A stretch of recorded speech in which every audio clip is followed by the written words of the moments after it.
Hello and welcome to another episode of the TLDR Global podcast. Just before we get into things, we should say that if you're slightly confused to see this in your feed, we did one last week, but nonetheless, if you're slightly confused, it's because we are migrating these podcasts over from the TLDR podcast channel, where they used to be, onto TLDR UK and TLDR Global, because YouTube have introduced a new sort of podcast feed. But whether or not you're pleasantly or unpleasantly surprised, that should hopefully clear everything up. In this podcast, me and Rory Taylor, TLDR Global's lead writer, are going to be doing a sort of year in review of 2023 and looking forward maybe a little bit into 2024. We were trying to figure out a nice way of doing a year in review. You know, we're going to do maybe like which country it won, or maybe go through each continent, but there's too much to cover. So the way we're going to do it is, instead of doing underreported stories and then a main story, me and Rory have both picked our unreported story of the year. So a sort of trend or a theme or a long-running story that we think hasn't been sufficiently covered by the mainstream media, and we're just going to do one of those each and then go into the Global Leader Leaderboard.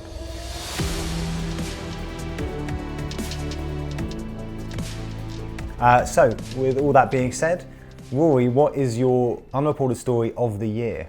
Wow, it's a lot of pressure, yeah. So mine is the ongoing civil war in Myanmar. It's been going on since since early 2021 basically. So it's not new this year, but it has, particularly in the last half of this year, really taken on a new trajectory. We've actually made 2 videos about it on this channel, so people should watch those if they want to, and I'm sure we'll make some more in the future. The reason why I think this is a really big story is that there's been a lot of conflicts this year. You know, Ukraine has continued, Sudan, things broke out in Sudan, obviously in Gaza as well. But for the last few years, this civil war in Myanmar has created like a really, really serious humanitarian crisis. And largely since it broke out, you didn't really hear much about territorial change between the rebels and the military government. And the military government had basically the centre of Myanmar, and then there's sort of a whole load of region on the outskirts. Yeah. And they had kind of, their strategy, the military strategy, had broadly been using airstrikes and aerial bombardments of targets, which had been devastating really. Lots of civilian casualties reported as well. But what's really changed this year, and I think hasn't been reported enough, has been this major new offensive by ethnic minorities in the kind of peripheral regions of Myanmar. They've launched this new offensive against the military regime. And they've really started to pick up momentum. They've taken hundreds of outposts from the military. They've taken key towns and transit locations to the point where there's really quite valid questions being asked about how long the military regime in Myanmar can hold on for. So for those that don't know, Myanmar is a very, very ethnically diverse country. It's also massive and very forested. It's enormous, isn't it? I remember doing videos on it, and the size in one of those countries you just don't realise it happens to be enormous. And also, I might be wrong about this, but haven't there been a series of sort of latent ethnic separatist movements in those peripheral provinces for a while now? So Myanmar's, for I think 50 of its 60 years of independence, Myanmar has been ruled by a military regime, and through those years, these ethnic groups in these because the military regime is dominated by an ethnic group. Yes, the main ethnic group in Myanmar. These ethnic groups have been fighting, I think, initially for full separatism, and kind of over the years it's been more just for greater autonomy and greater representation, that type of thing. And some of those conflicts were still going on even during the short-lived period of democracy in the last decade. But now they're not working arm in arm with the rebels, as in the kind of main opposition rebels, I should say, but there is this kind of tacit agreement between the ethnic rebels and the main rebels. In my head I was thinking it's like Labour and the Lib Dems, but only fairly superficially. That they are now united in the kind of common goal of overthrowing the military regime, and that has been really damaging to the regime. So this question of whether it will survive and what comes next, I think, is a really important one, because it is a massive country, definitely overlooked, but very important to regional players and international players as well. China has a big border with it, and China has had a big role to play in this conflict as well. Because if I remember when it first happened, there was quite a lot of chat, at least in the Western press, about the fact that a lot of people accuse China of lending legitimacy to the regime, or at least like treating it quite pragmatically, being like, we're still going to keep doing business with them. Yeah, I think that was probably as a result of China wanting to make sure they could kind of secure their border and have some kind of relationship with the neighbouring country. But China seems to have lost patience with the regime now.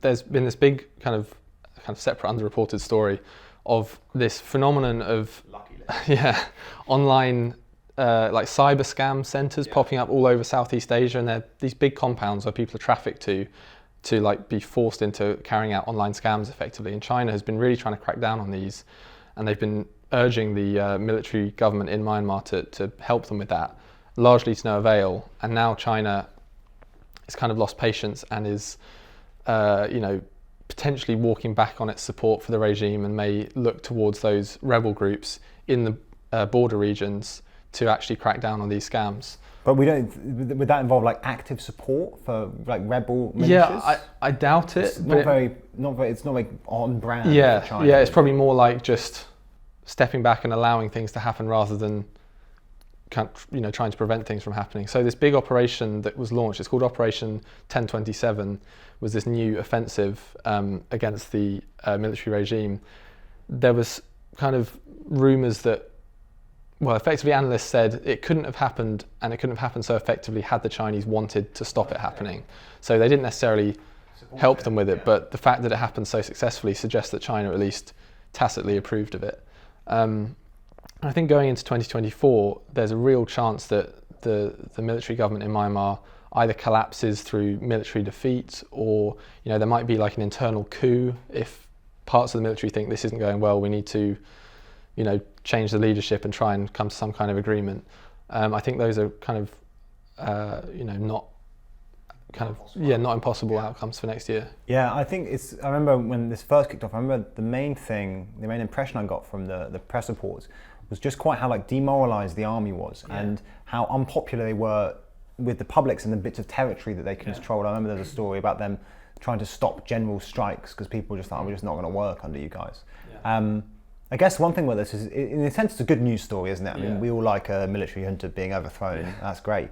But you do worry that in a country it's so ethnically diverse, with so many sort of like historically competitive ethnic separatist movements, that could lead to at least some political chaos in the short term. Yeah, I mean, if the military government did fall, then you have the question of who replaces them, and what kind of country do they create, and can they work with those kind of pro-autonomy ethnic groups to create a proper like federal state that kind of gives a fair amount of powers, spreads power fairly around the country.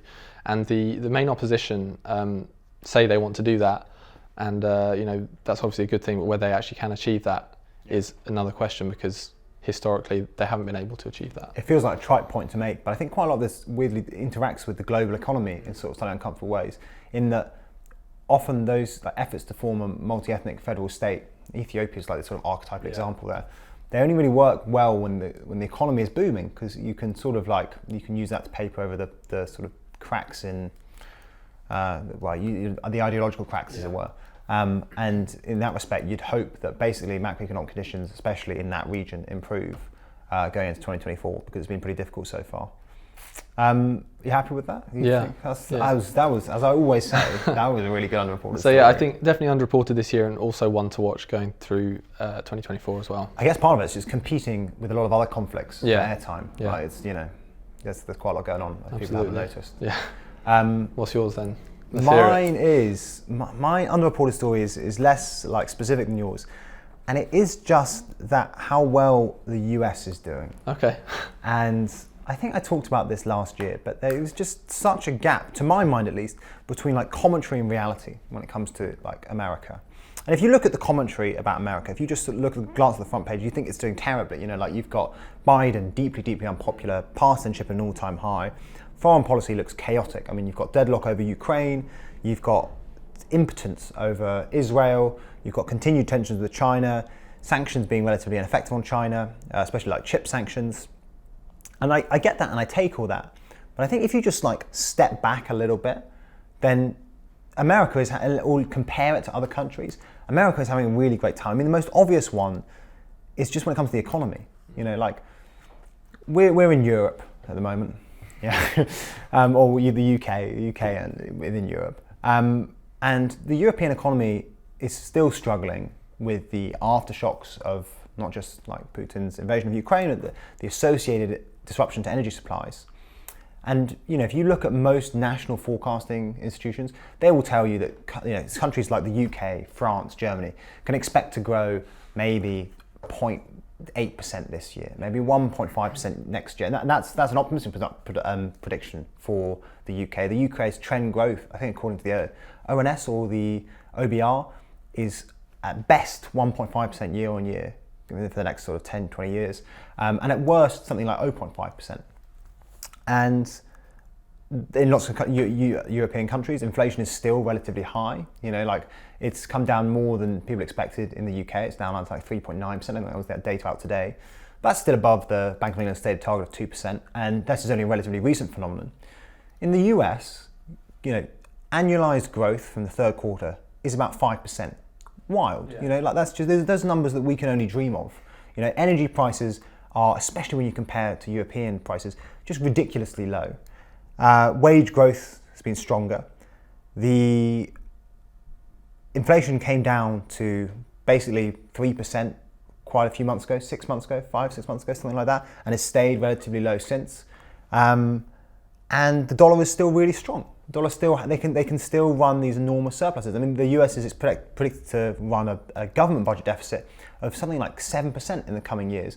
And treasury yields are higher than they have been, but they're not scandalously high. They're not like anyone's really worried high. And in a way, I think that some of the economic chaos you've seen across the world has only really strengthened the dollar. I think you sort of see a tiny bit of that in the dollarization plans in Argentina, and the fact that has come back into vogue.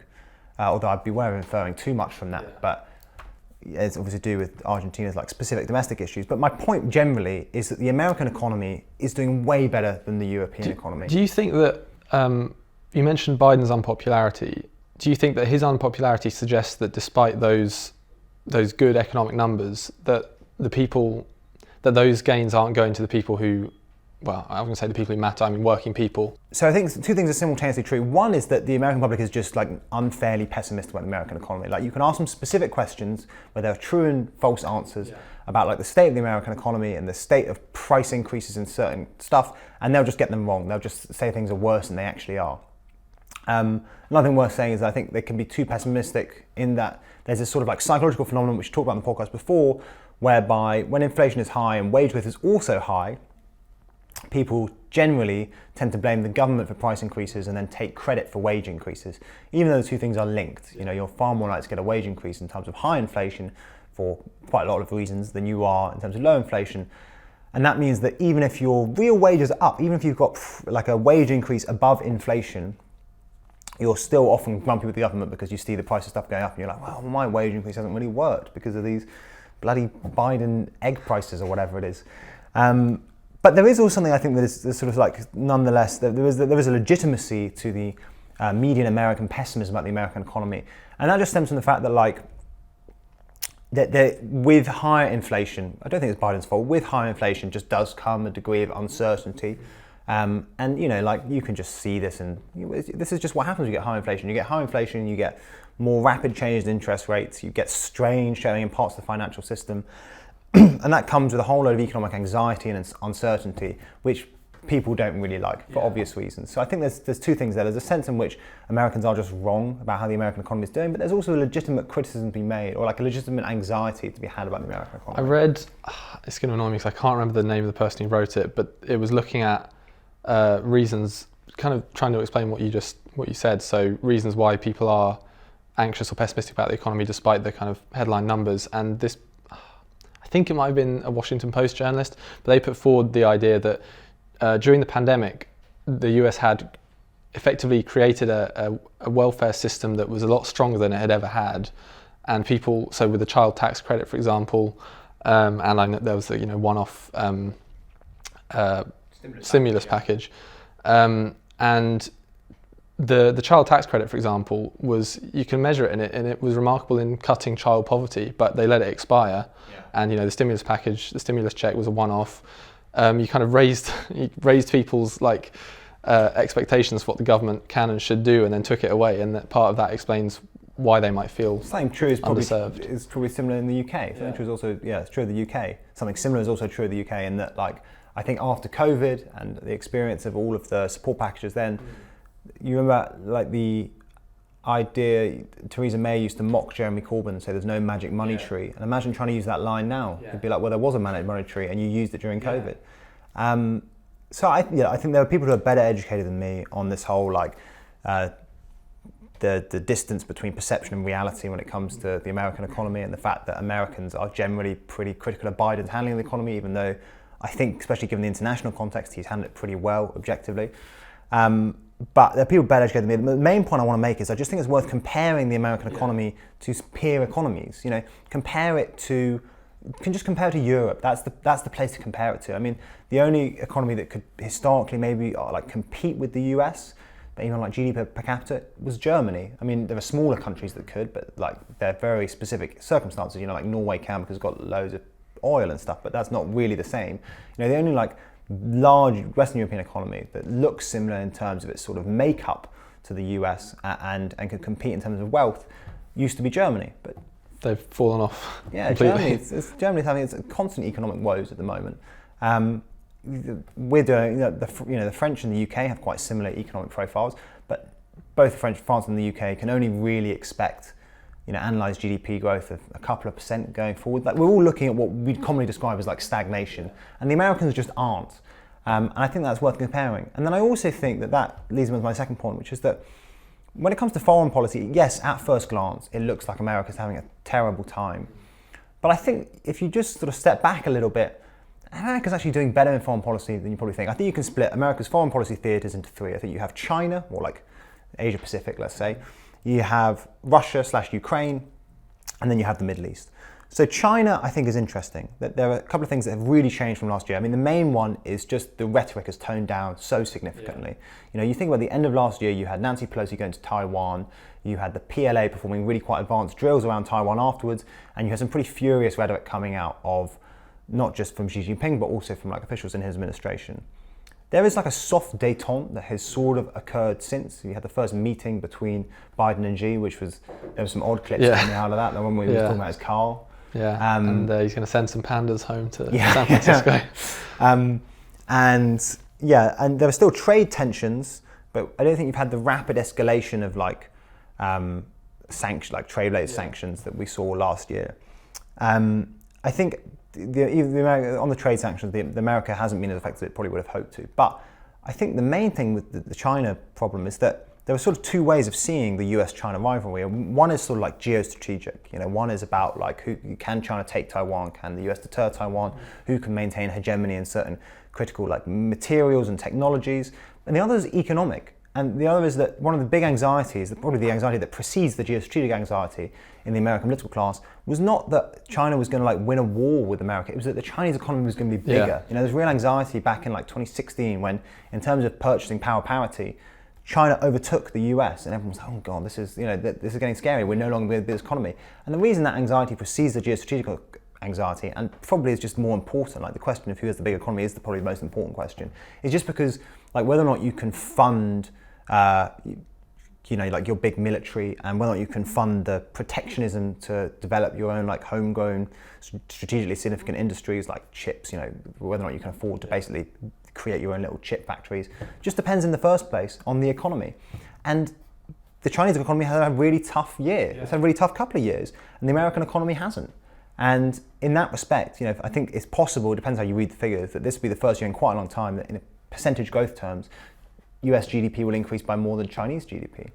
And that's just really good news from the American perspective. Like in that sense, they are winning. You can talk as much as you want about like the PLA's military build-up, but quite fundamentally, if the US economy is just bigger than the Chinese economy, it's very, very hard for China to catch up in, for example, like military build-up and that sort of thing. And it's very, very hard for China to afford the sort, maybe this is complicated, but in broad strokes, it's hard for China to afford the protectionism that has helped them develop monopolies in certain strategically significant materials and very advanced industries when it comes to certain strategically significant technologies. So it's very hard for them to afford like basically protecting their of like stuff like lithium supply chains, and it's very hard for them to afford to develop their own like chip industries. It's not impossible, but it just makes it more difficult. Yeah. So I think if you compare it to maybe a year ago, I think the US is doing better when it comes to China than it maybe was a year ago.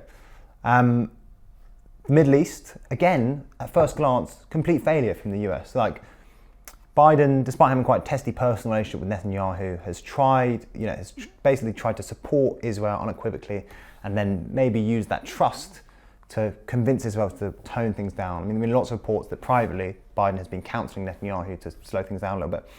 Netanyahu hasn't like heeded any of his advice. But I think what the flip side to that is that the increased insecurity, this is sort of paradoxical, but the increased insecurity in the Middle East reminds all of these Middle Eastern players, except for maybe Israel, but countries like Saudi Arabia, for example, that if they want stability in the Middle East, they need the big dog. They need Saudi Arabia will be anxious that having dissed Biden for the entirety of his premiership, if stuff kicks off between Iran and Saudi Arabia, the Saudis need the Americans. Everyone needs the Americans. I mean, there's something like deeply paradoxical about the fact that Russia and Saudi relations have been allowed to flourish only because America is currently stopping Iran from getting involved. Because once Iran comes in, that's a massive point of disagreement between Russia and Saudi Arabia. Something similar is true in China, by the way. The Chinese are so happy that the Americans are guaranteeing freedom of navigation in the Persian Gulf and the Red Sea because China relies on its oil exports from there. So the second that goes away, China's current sort of like economic woes get even worse. So there's this weird sort of contradiction almost in the US Middle East policy, in that even though it looks like it's been a failure, the subsequent insecurity reminds people how much they need America. That the US is still very much in the game and the key player. It is the key player. I think Saudi Arabia is perhaps the most extreme example of that. Like the Saudis, if push comes to shove, they probably will need American support to fight like a war in Yemen and then a war with Iran if that happens. Sorry, this has been massive, but I do think it's quite interesting. I was going to say, we did a video, you wrote it, I think, last year about why 2022 was like a really great year for the US. So obviously you think it's continued through 2023. Do you think next year will continue in the same way? I do. I think America enjoys certain really structural advantages to other countries. Before I get into one of the big reasons, I think the last thing I'll say is that the third theatre is Ukraine. And I think America is losing in Ukraine. But in a sense, the main loser here is Europe. If American funding for Ukraine dries up, same is true of European funding. If Ukraine's situation becomes a whole lot worse, the people who are most directly threatened are Europe. America is stressful for it. Its allies are threatened, and Ukraine is a blemish on the American foreign policy record. But the people who mainly lose are Europe, and the people who have to really change how they do politics are the Europeans. The Americans, they've got to just maintain their massive military-industrial base. They're already spending a significant amount of money on the military. It's us Europeans who all of a sudden have to make that choice between guns or butter. We're going to have to start spending less on public services and more on the military if we want to maintain sufficient deterrence against Russia. That's already sort of happening, and we're not even very good at it. We've tried to develop our own defense industrial base, but as demonstrated by the fact that we can't get Ukraine the shells we promised it we would at the beginning of 2023. But it's serious limitations. Serious limitations. I think that's the thing with the Ukraine. I also think the other thing with Ukraine, by the way, is that a lot of people assume that Ukraine gets in real trouble if Trump comes in. I've mentioned this before. That is not Trump's policy is not anti-Ukraine. It's very, very confused. But Trump's explicit comments on Ukraine, I think it was an interview with Fox News, he said, I will get them down, I'll basically negotiate a deal on day one. And then and that's the quote that everyone got. Then the host asked, so what if you don't get a deal? And his next comment was, I will give Ukraine bigger weapons than they've ever seen. That's amazing from Ukraine's perspective. That's exactly what Ukraine wants. And I think the thing and this all gets into some sort of, I don't like doing this as a journalist, cheap psychoanalysis of major politicians, but I do think Trump is fundamentally a power politician, and I think giving in to Putin, who's made it clear he doesn't want peace negotiations on current terms, it undermines America's sense of power, and so I don't think he's going to do it. And there is a world in which I can imagine that Zelensky might find it easier to persuade Donald Trump to give him certain weapon systems than he would Joe Biden. You know? So do I. Yeah, I think, but it's just a sort of, he's not as cautious. You know, Trump is not as cautious, and you know, privately, many American officials have basically said that the U.S. policy towards Russia-Ukraine was to like bleed Russia, yeah, which is just continue escalating support bit by bit to make sure you never inflict like a full-on strategic defeat and the collapse of the Kremlin, but you make it so that Russia is constantly losing money, resources, like men, and being sort of attrited down by the US and Ukraine, or by the US, let's say, via Ukraine. And I don't think Trump is an attrition politician. That's a good rhyme. I just think he'll. I think basically I think too many people assume that once Trump comes in, that's the end of Ukraine. Yeah. I don't think that's how it will pan out. I suppose it's also who controls Congress and what faction of the Republican Party is more dominant, I suppose. And I do think, by the way, that's the main threat to the US as a geopolitical agent.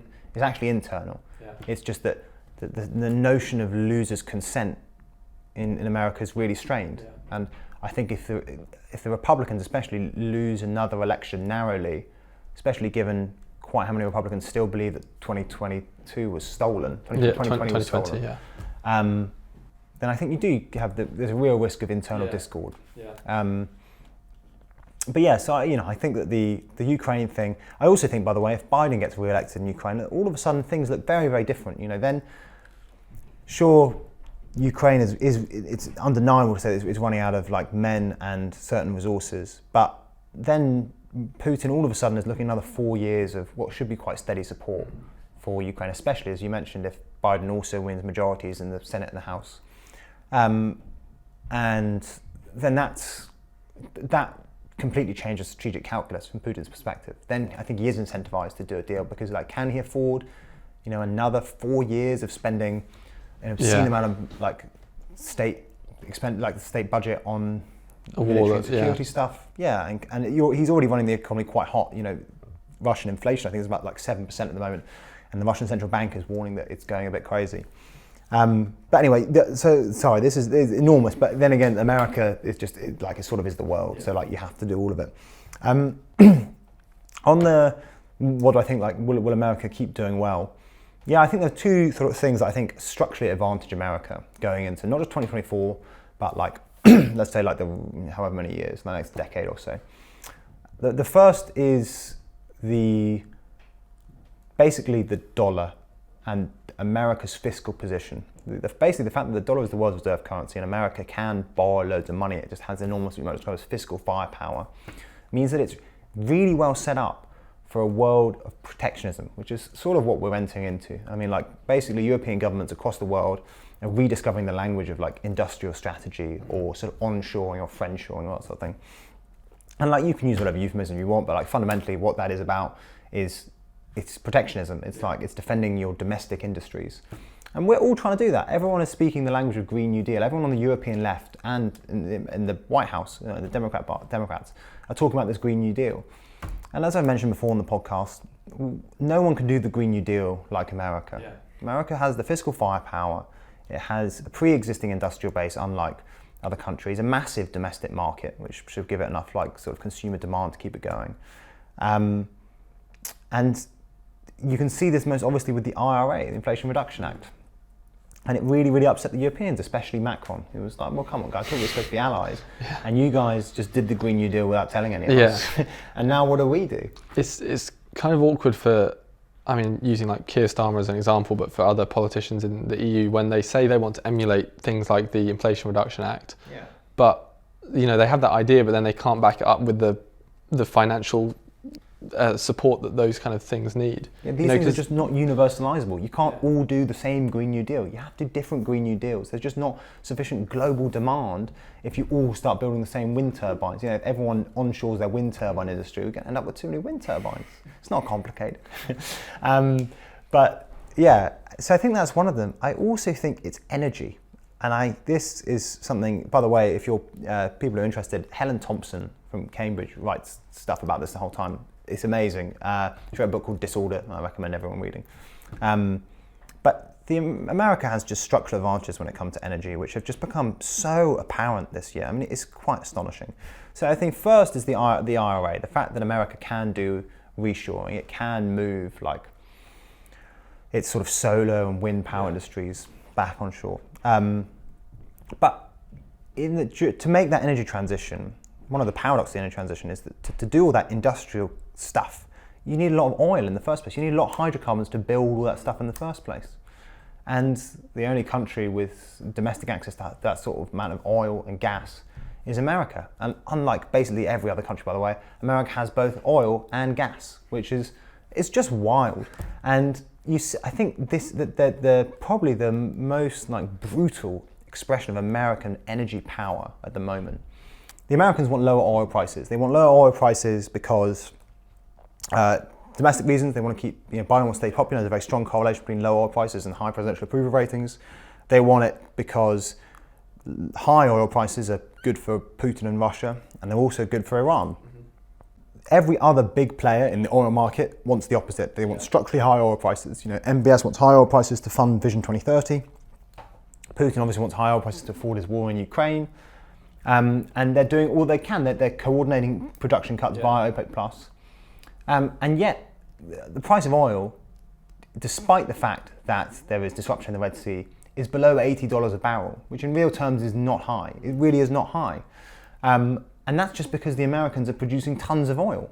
Yeah. And America can just turn the taps on like that. And that is just, that ability is just, it's so fundamental to American power, at least by Helen Thompson's reading and my reading as well. And I just think it's such a strategic advantage going into the 2020s and 2030s. Yeah. I just think basically the main thing at the moment is energy has always been really important for loads of reasons, both for geopolitical and economic reasons. But the next decade and the decade after, they are energy decades. It's about the energy transition, and it's about fueling the energy transition. And America just has certain structural advantages in those respects that no other country has. It's good to be an American. It's really good to be an American. I mean, we are a dying empire. There's no aspiration here anymore, Americans. Anyway. So that's my thing. I think, and that just caveat that was saying, America has a sort of a horrible, there are loads of things wrong with America. Yeah. I'm not disputing that. I'm not saying it's like the best place to be. I'm just saying that from a strategic perspective, America is doing a lot better than the commentary would superficially suggest. That's all I'm saying.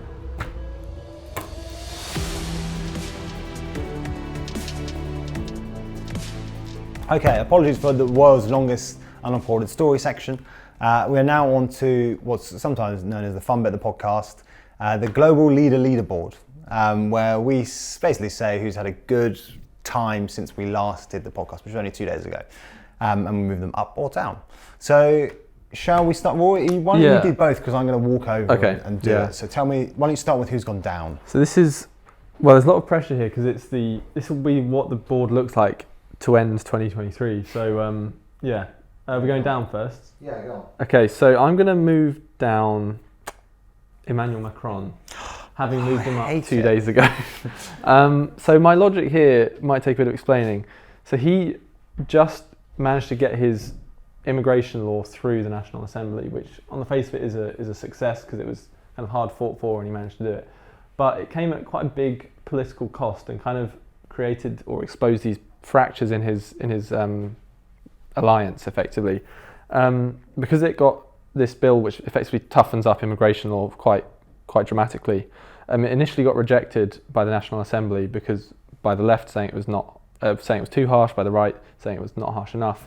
It went to this joint committee, parliamentary committee, where the French government effectively toughened up the bill even more and managed to win the support of the Republicans and National Rally led by Marine Le Pen, who said that it was now good enough for her MPs to vote for it, which was kind of some people called it a kiss of death, because if Marine Le Pen says she wants to vote for a bill, that means a lot of this kind of centrist, the kind of more left-leaning parts of Macron's alliance, relatively left-leaning, suddenly become very uneasy with that.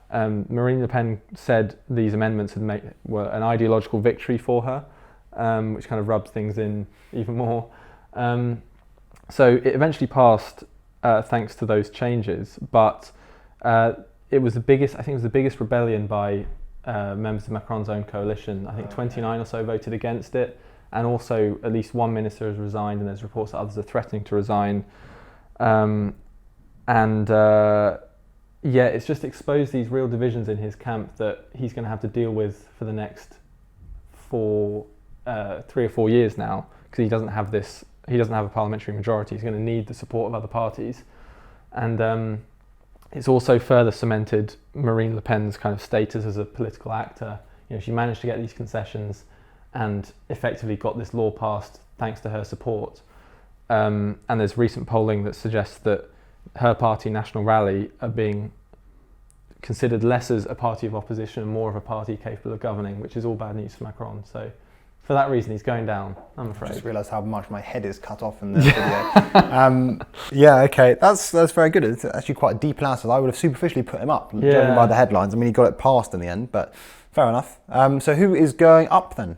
I'm going to put Ursula von der Leyen up. Oh, that's rogue. Yeah. So this is because, quite on a similar theme to the Macron one actually, the European Union has finally agreed on this migration pact, which is years and years in the making. So the leaders of European nations came to an agreement a few weeks ago, maybe a month ago, and now they finally come to an agreement with the European Parliament through which this pact has to pass.